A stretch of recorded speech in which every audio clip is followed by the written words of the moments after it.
저는 뭐 비토층이 많다고 계속해서 말씀하시는데 한 후보에 대한 비토층. 네, 한 후보에 대한 비토층. 근데 현장에 가보면 비토층들도 한두 번 만나잖아요. 그러면 한동훈 후보를 야, 그 생각했던 것보다 괜찮더라. 이런 식으로 변화하는 게 많이 경험한 것 같아요. 실제로 거기가 진짜 지역구가 좁거든요. 그 해당 지역에서 한동훈 후보 진짜 6, 7번 봤다는 분들 많아요. 몇 번 얘기 나누고 지금 또 애들 통해 갖고 이게 구전이 좋잖아요. 그거요?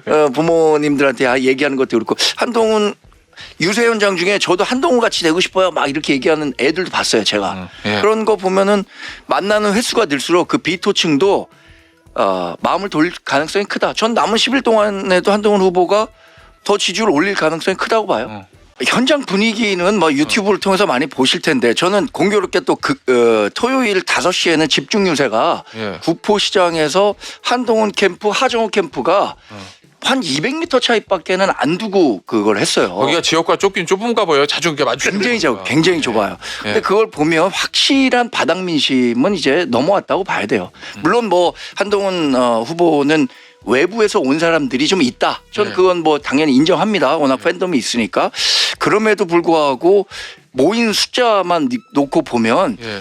한 5분의 1도 안 될 것 같은데요. 하정우 후보 측에 모인 데는. 근데 거기엔 또 전재수 후보까지 그 자리에 왔었어요. 예. 그럼에도 불구하고 그 열기가 그렇게 뜨겁게 달아오르지는 않는 걸 느꼈거든요. ARS하고 지금 전화 면접하고 모두 다 최근에 있는 게 2개 지금 발표하신 게 한동훈 후보가 앞서는 것으로 나왔잖아요. 저는 오차범위 냅니다. 예. 그렇죠. 예, 오차범위 내는데 ARS가 바닥 민심을 많이 반영한다고 봐요. 근데 ARS에서는 좀 큰 폭으로 차이가 있었고 전화 면접에서도 한동훈 후보가 오차범위 내에서 좀 앞선 걸 보면 예.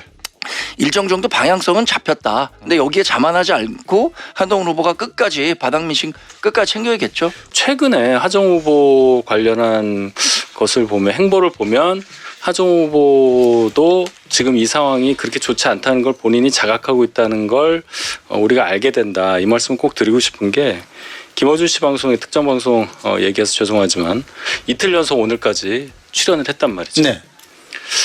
이렇게까지 하는 이유에 대해서 쭉 생각을 해봤어요. 저도. 그러니까 결국은 김어준이라는 빅스피커를 통해서라도 본인에 대해서 뭔가 얘기를 해야 하고 그 민주당 지지층을 조금이라도 더 모으기 위한 활동을 해야 되겠다는 생각이 있으니까 하루도 아니고 이틀을 연속으로 나가서 얘기를 하고 김어준 씨한테 뭔가를 호소하는 그런 모습이 보였단 말이죠. 말씀하신 대로 박빙이긴 하지만 우세라고 한다면 이럴 필요는 없었을 거예요. 그 시간에 이분 지금 뭐 토론도 뭐 자기 싸우는 중에 이 선거하는 중에 뭐 토론할 시간이 있습니까? 말싸움할 시간이 있습니까? 이런 분인데 그럼 전화로 김어준 나갈 시간이 있습니까? 그럼 결론은 토론이나 이런 것에 대한 생각보다도 지금 당장 급하니까 내가 거기 가야 되겠다. 이런 판단을 내렸다고 저는 판단합니다. 대통령께서 그렇게 말씀하실 수 있다고 봐요. 근데 부처에서 장관이 나와가지고 뭐 불매운동 얘기하고 우리가 이걸 이제 쓰지 않겠다 행안부장은 그런 얘기를 했잖아요. 그럼 결론은 불매운동인데 그것이 정부가 생각하는 소비자 주권이라는 게 무엇이고 민간에 어디까지 개입해야 하는 선에 대해서 우리가 지금 다르게 생각하고 있다는 거예요. 정부가 그럴 수 있느냐? 정부가 그렇게 판단은 할 수 있어도 그걸 드러내놓고 불매운동하듯이 가는 그 사회 분위기의 조성이 맞느냐. 거기에 대해서 저희가 반응한 게 스타벅스가 지금 당하고 있으니까 스타벅스 이렇게 하는 거지만 저도 그 방식에 대해서는 특정 회사를 마치 옹호하고 마치 그 5.18 마케팅에 대해서 뭔가 다른 뜻이 있는 것처럼 비치는 것에 대해서는 전략적으로 조금 더 생각을 해봐야 된다고 봅니다. 그렇지만 계속 제가 반복하듯이 정부가 나서서 이렇게 하는 거는 이거는 원래의 목적을 완전히 벗어나게 만드는 거예요. 정부는 그거 아닙니까? 네. 이런 혐오 표현 나오는 거 안 되고 이런 혐오 표현이 퍼지는 것을 막겠다는 건데 이런 식으로 반응해서 어떻게 됐어요? 결국 전선이 하나 생겼잖아요. 그 미숙함에 대해서는 왜 지적하지 않습니까? 신세계는 향후에도 이 문제로 인해서 불거진 사회적 비용을 예. 감당해 나가야 되는 거예요. 그렇죠. 다시 말씀드리면 예. 이 일은 사회적으로 그러니까는 이 5.18과 관련한 이러한 문제에 대해서 그 잘못된 역사인식이잖아요. 딴 걸 떠나서 무고한 민간인이 희생된 그러한 그 역사의 아픈 상처란 말이죠. 예. 근데 그거를 어찌됐든 간에 고의가 있든 없든 이용한 거잖아요. 예. 그래서 아직도 분노를 한다면 그거는 사회적인 관점에서 비용을 감당할 그런 그 책임 있는 자세를 취하는 게 맞고요. 예. 제가 문제 삼는 거는 여기 보면 이제 정치인들, 정신들. 정치적 진영으로 해가지고 정치인들끼리 이걸 가지고선 그 소위 정치적인 그런 그 논쟁의 주제로 삼는 거. 이거는 굉장히 후진적인 거예요. 그래서 그걸 구분을 좀 할 필요가 있다. 그리고 대통령이 이런 말씀도 했더라고요. 그러한 어떤 그 피해자라든지 희생자를 모욕하고 조롱하는 것에 대해서 예. 이거를 법으로 제재를 가하겠다. 5.18 특별법에 그걸 더하겠다 그랬는데 예. 그건 5.18 특별법에 더할 일이 아니고요. 지금 그렇게 희생된 그 국민들, 예를 든다면 천안함 소위 그 폭침으로 희생된 우리 군인들도 예. 있고요. 그런데 또 다른 진영에서 그분들을 또 조롱하고 폄훼하는 사람들이 있거든요. 예. 그런가 하면은 자연재해로 돌아가시거나 또는 세월호 이런 거에도 지금 그런 사람들이 있거든요. 그러면은 그런 일에 대해서 조롱이라든지 또는 모욕이라든지 명예훼손을 했을 때 예. 그거는 사실은 어떻게 보면 지금 법으로도 제재가 가능하다고 예, 보여지는데 그렇게 하는 게 맞지. 이거를 5.18 특별법에 따로 또 어떤 법에 따로 이거를 정치권에서 먼저 말함으로써 그리고 또 국민의힘의 소수 일부 몰지각한 사람들이 마치도 이거를 같이 그 옹호하는 마케팅하면서. 듯한 예. 그러면서 마치도 탱크데이는 국민의힘이 만든 것 같은 착시 효과까지. 전환기 씨도 지금 가세했더라고요. 그러니까 그게 문제거든요. 예. 근데 저는 솔직히 대구 외에는 잘 모르겠어요. 아, 대구 외에는 조심스럽지만 저는 그 영향력에 대해서 조금 회의적이거든요. 그러니까 갔을 때 그 옛날 기억을 소환하면서 환영하는 또는 뭐 박수치는 대중들은 있겠지만 그게 표로 과연 직결될까? 아마 제가 볼 때는 이 진주나 원주 또 그 전에 옥천도 그렇고 그 후보와 관련해서 본인이 신의라는 주제에 맞는 예. 그런 친박 인사들인가 그렇게 이제 상상은 하게 되는데 예. 글쎄요 과거 같은 그러한 어떤 그 파급력이 있다라고는 생각을 하지 않고요. 예. 그 박근혜 전 대통령의 가까이 있는 사람들이 예. 정치적으로 박근혜 대통령을 이런 식으로 아주 나쁜 표현으로 이용이라고 해야 되나? 예. 오히려 전직 대통령으로서 비록 탄핵당한 그런 그 기록은 있지만 그래도 보수 지지자들에게 어떤 그 전직 대통령이 통합을 위해서 애를 쓴다라는 그런 이미지와 시그널을 줘야 맞는 거라고 보거든요. 예. 그래서 이게 과연 얼마나 영향력이 있을지 그리고 또 고성국 씨가 또 이렇게 한마디를 보태잖아요. 무슨 배신의 역사를 배신의 바로잡아야 역사를 된다. 그러면 배신의 역사를 바로잡으면 윤석열 전 대통령 어떻게 되는 거예요? 윤석열 전 대통령이 박근혜 전 대통령을 감옥에 가도록 하는 데 있어서 윤석열을 빼놓고 말할 수 없는데 예. 그럼 어떻게 하겠다는 건지 헷갈리게 만들잖아요. 이 함수 관계를 아주 복잡하게 만들고 있지 않습니까? 이 하정우 후보는 제가 이 자리에서도 얘기한 것 같은데 정치적으로 보면 미성년자예요. 미성년자. 그러니까 이제 부산 북가에 가면 그 얼라다 얼라. 그 경상도 사투 얼라다 그러는데 그러니까 자신의 이 얼굴로 자신의 이름으로 뭐 의미 있는 행위가 안 되는 거예요. 자신의. 그러니까 뭐 AI는 고도의 전문가인지 모르겠는데 이 선거판에서는 그냥 정치적 미성년자고 그리고 전략 부사도 뭐 나름대로 정교한 맛이 있어야 되잖아요. 근데 스스로 그 스텝이 꼬이게끔 해버리는데 이제 다급해지니까 이제 막 던지는 그게 있어요. 그건 박민식 후보도 마찬가지고. 그런데 지금 최근에 하정우 후보가 한동훈 그 팬덤 뭐 와서 자원봉사하는 거 갖고 시비 걸고 심지어 외지인들이 몰려들어서 부산 북구에 물을 흐리고 있다. 외지인이란 표현이. 예, 그런데 놀라요. 김어준 유튜브에 나가서 후원금 하루 만에 채웠다. 그건 외지인 돈 아니에요? 그러니까 일부에서는 뭐 털 묻은 돈 모아놓고 무슨 외지인 비방하고 그러냐. 너 웃긴다. 그러니까 스스로를 그렇게 만들어버리는 거예요. 모순적인 존재로. 그러니까 자기가 자신의 장점을 더 빛나게 만드는 게 선거 전략 아니에요. 네.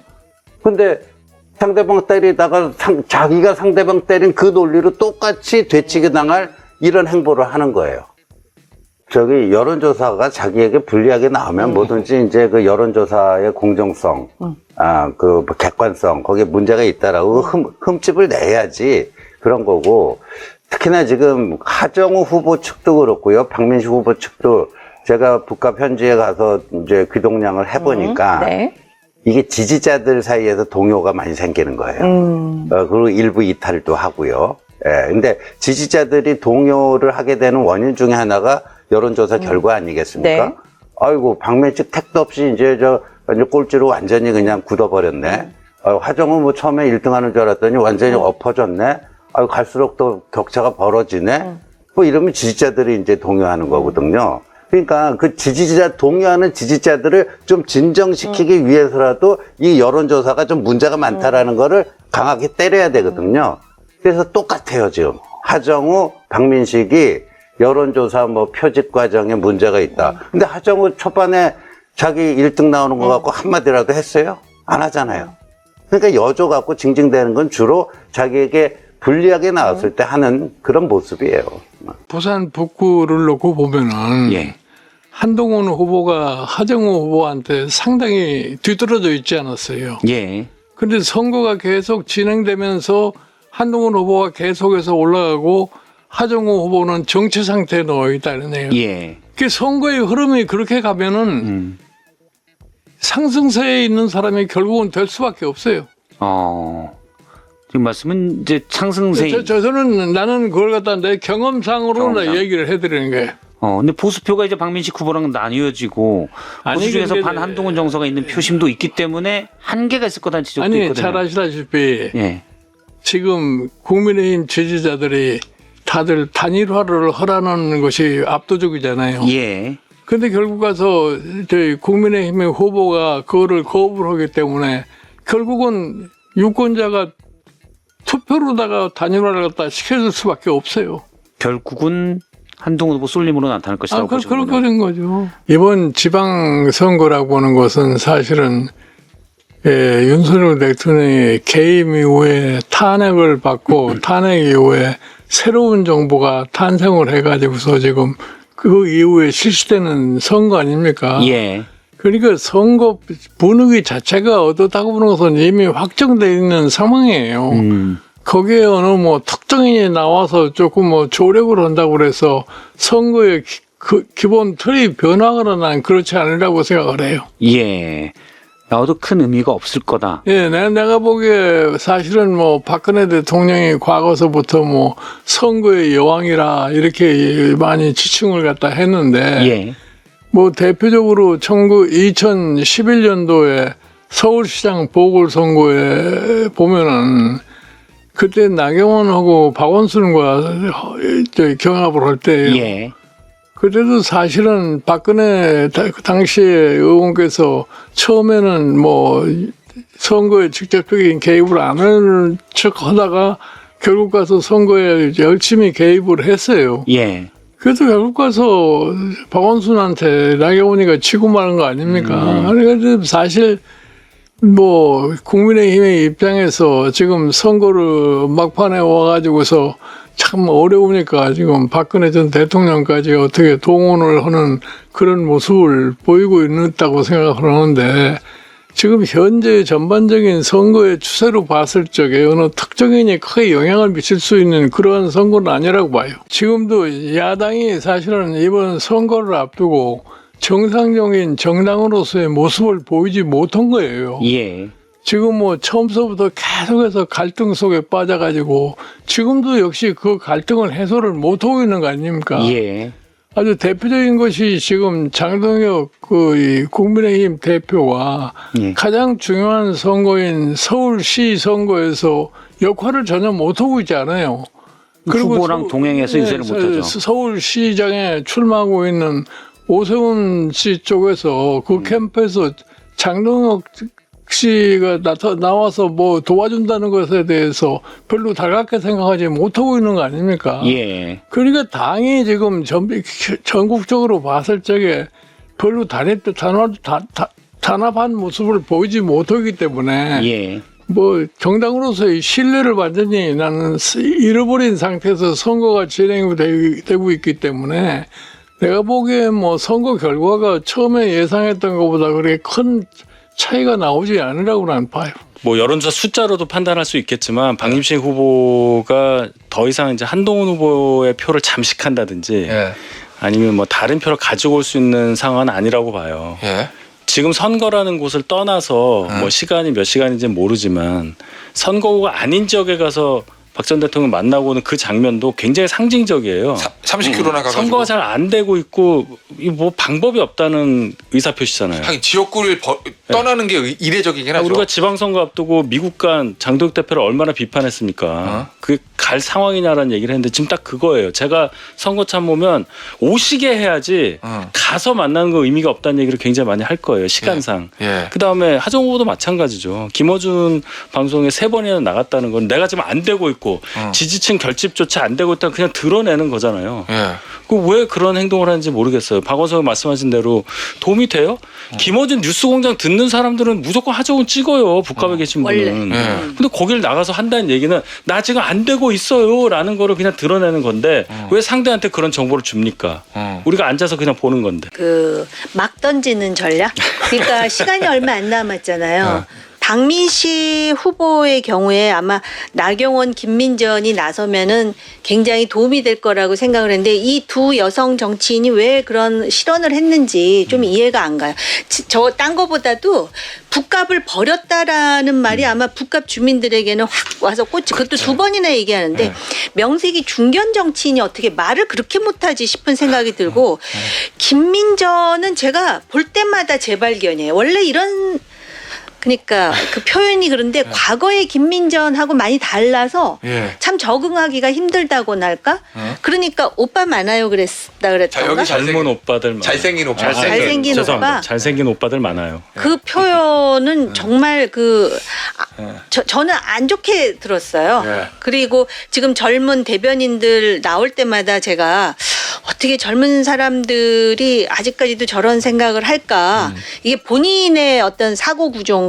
아니면은 어떤 그런 특정 그런 정치 세력에 의해서 입력된 사고 구조인가를 생각했는데 이 사람들이 나와서 한다는 건 굉장히 강한 메시지를 전한다라는 건데 그게 모르겠습니다. 얼마나 소화력이 있을지는.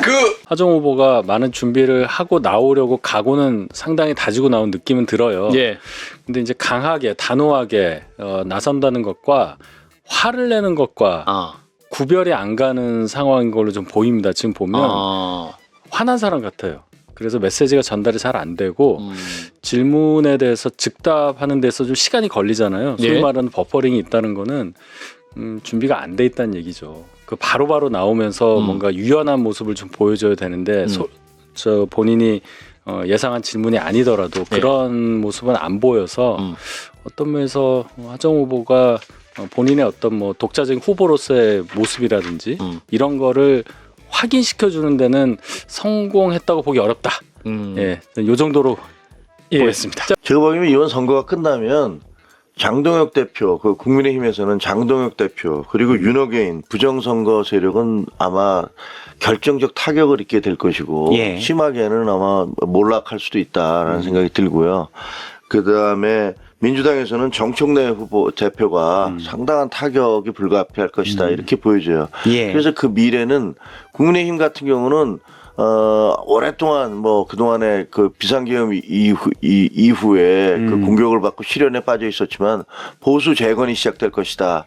그래서 이것은 누가 이기든 간에 뭐 정청래 장동혁 대표 체제가 물러나면 보수 재건의 움직임이 시작될 것이고 반면에 민주당에서는 그 친청 간에 이른바 권력 다툼이 시작될 것이다. 권력 다툼이 시작될 그래서 그동안에 민주당이 상당한 이게 뭐랄까 반사 이익을 많이 누렸잖아요. 근데 이번 선거가 끝나고 나면 이제 앞뒤가 바뀌게 될 거예요. 그래서 민주당은 이제 실현의 시작이 될 것이고 국민의힘은 어쨌든 뭐 굉장한 혼돈이 있겠지만 그러나 새로운 보수 재건의 움직임이 시작될 것이다. 이렇게 봅니다. 김어준 씨가 가르쳐주죠? 네. 학생 얘기하듯이 노래 불러봐. 네, 원래 그래. 김어준은. 이랬더니 거기서 노래를 부르고 앉았어요. 그러니까 옛날에 지난번 총선할 때 의원들 후보들 불러다가 절해봐.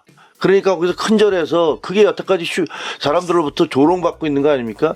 아니 예. 후보가 나와서 그 쉰 목소리로 거기서 노래를 부르고 김어준 씨 옆에서 낄낄대면서 웃고 있고 저는 그거 보면서 굉장히 모욕감을 느끼겠다. 이게 진영을 떠나서 야 아무리 진행자가 거기 선거운동하는 후보한테 이렇게까지 모멸적으로 행동해도 되는가 이런 생각이 들어요. 그분이 완전히 권력자가 되셨어요. 페북에 보면요, 예. 그 전재수 후보 선거운동하던 분이 북갑에 와서 지원 유세 왔다가 쓴 글이 올라와 있어요. 아, 그래요? 뭐라고 돼 있냐면 야 여기 보니까 그러니까 하얀 옷 입은 지지자들 있잖아요. 그런 사람들이 정말 열심히 주민들을 만나서 설명하고 이러는 거 있는데 야 큰일 났다 위험하다 이런 얘기하면서 다른 사례 뭐 박재호 씨 얘기를 들어가면서 우리가 그때도 이러다가 졌다 이러면서 여기 정말 위험하다 내가 와서 보니까 이런 글들 같은 게 올라와 있어요. 예. 뭐 희망사항은 희망사항이고 제가 북갑에서 어저께 밤에 올라왔는데 아, 예. 그 지켜본 바로는 이미 뭐 판은 끝난 거라고 보여지고 그리고 그 격차도 점점 벌어지고 있어요. 전재수 후보야 뭐 자기가 내려와 달라고 요구한 후보니까 거기서 이런 황금 구도에서도 한동훈이 이기는 걸 보면 본인의 책임도 있는 거예요. 예. 그러니까 그렇게 변호를 하시겠지만 현장에 가보면 전혀 이쪽에서 얘기하는 것과는 다르고 제가 이 얘기를 지금만 한 게 아니고 전에부터 얘기했잖아요. 지금 그 구도와 완전히 다른 깜짝 놀랄 결과가 이루어질 것이다라고 계속 말씀드렸었잖아요. 근데 지금 입증되고 있는 거 아닙니까? 저는 뭐 한동훈 후보가 그 정치 그 사에 기록될 빛나는 승리를 할 것이다라고 생각을 해요. 저기 너무 황금빛 수식어는 좀 빼주시고. 왜냐하면 예측을 좀 해주세요. 아니, 보면요.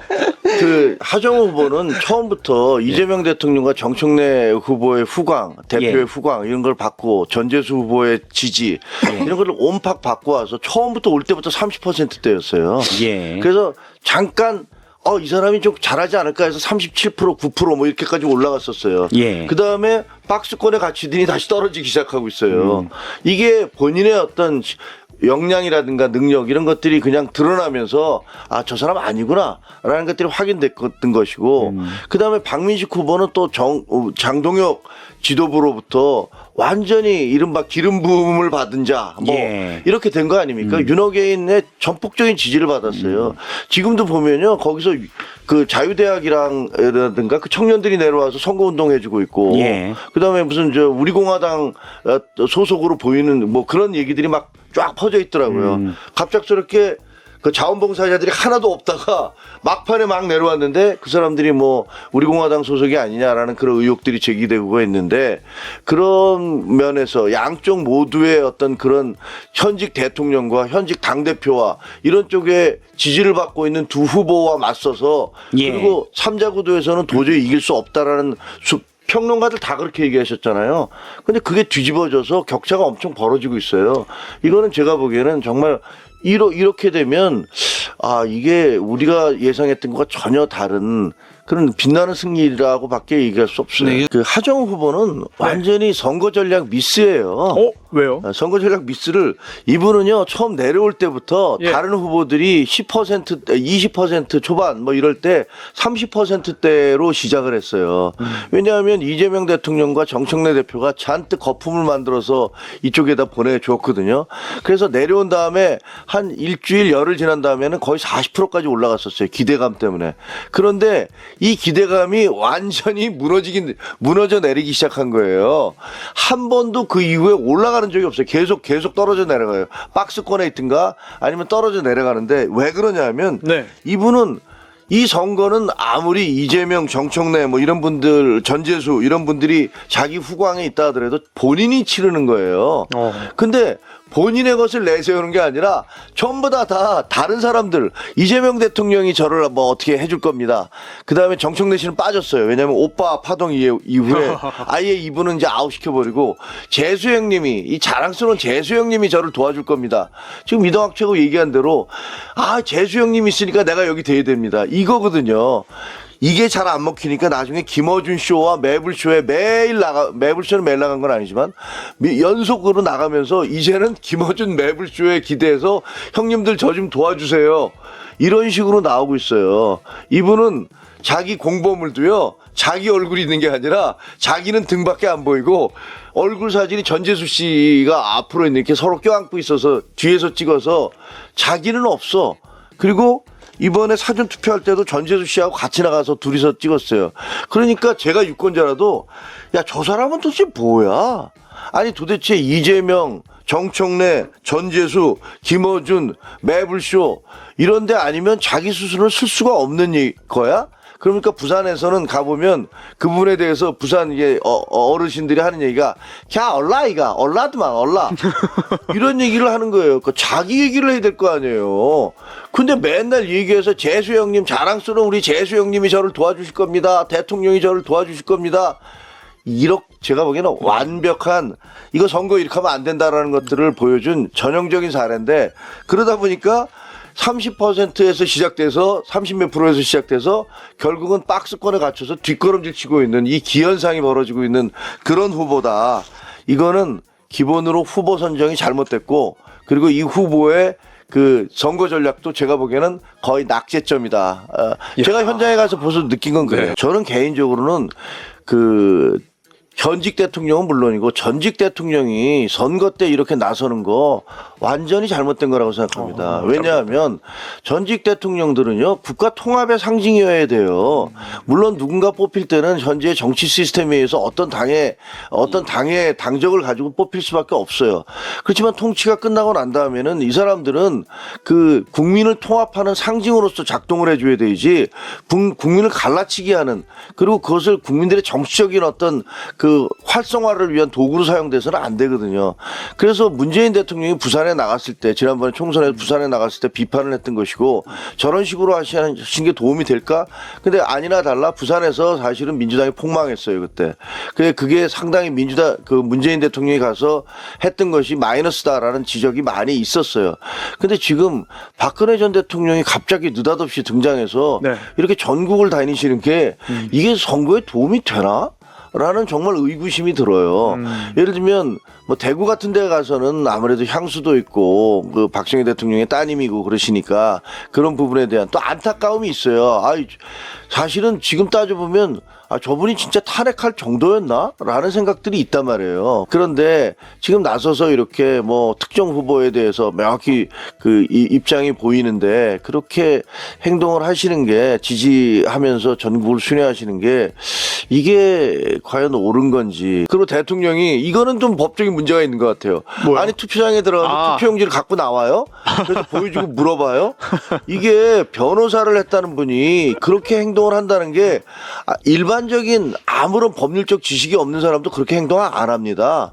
그리고 대통령 본인이 나와서 그것을 했다는 거는 이걸 몰라서 했다라고 얘기하면은 아니 그렇게 뭘 아무것도 모르는 분이 우리 대통령이야 라는 얘기를 들을 것이고 알면서 했다면 뭔가 내가 사인을 주기 위해서 했다면 정말 너무 교활하네 이런 비판을 받을 수 있잖아요. 그래서 너무 이해가 안 가요. 그래서 대통령이 한쪽으로는 그 법적인 부분을 그 문제를 삼을 수 없는 정도에서 활동을 하고 다른 한쪽에서는 위법까지 무릅쓰면서 이런 일을 하고 계신 건가? 이런 그 느낌이 들고 또 하나는 서울시에 대해서 압수수색했잖아요. 그 바로 저 사전투표 들어가는 날 당일에 압수수색을 했는가 하면 또 북갑에서는 한동훈 지지자들의 쉼터인가 거기에 대해서 수사 의뢰를 했어요. 이런 것들이 이게 다 오비 일학입니까? 이게 다 우연히 그렇게 된 겁니까? 나뭇가지가 마구 흔들리는데 바람은 안 부는 겁니까? 그래서 할 수 있는 거 다 하고 계시구나 라는 생각이 듭니다. 보수표 깎아먹는 거죠 뭐. 원고는 없는 얘기입니다. 뭐 제가 보기엔 중도층의 입장에서는 보면 저 사람 왜 왔지 뭐 이런 생각이 드는데 더구나 이제 어떻게 보면 우리 수사기관으로부터 수사를 받아야 되는 입장이잖아요. 근데 수사기는 안 가고 평택 그러니까 황교안 후보가 출마하고 있는 평택으로 갔는데 저는 개인적으로는요 이번 지방선거 끝나면 그 부정선거론자들과 그리고 계몽령 그 망상에 빠져 있는 사람들은 설 자리가 없을 것이다 이렇게 생각을 합니다. 부정선거를 주장을 하면 황교안 씨는 거기 왜 출마했습니까? 그러면 그 자기에 대해서 지금까지 부정선거 때문에 다 졌다고 그러는데 본인에 대해서 지금 나오는 여론조사도 다 그 부정 여론조사인가요? 그래서 만약에 선거에서 나가서 끝까지 지게 되면 그건 뭐라고 얘기할 건가요? 그 부정선거 때문에 졌다고 그럴 겁니까? 아니면 내 실력이 원래 이거밖에 안 되고 사실은 부정선거 없는데 내가 졌다라고 그걸 시인할 건가요? 그게 굉장히 궁금해요. 그래서 그 모순되는 상황에서 거기다 이제 모스탄이라는 사람이 와서 그걸 더 지금 증폭시키고 있잖아요. 그렇기 때문에 이번 선거가 아마 그런 망상에 빠진 사람들에게는 그 마지막 무대가 될 것이다라고 생각을 하고 그래야만 된다고 믿습니다.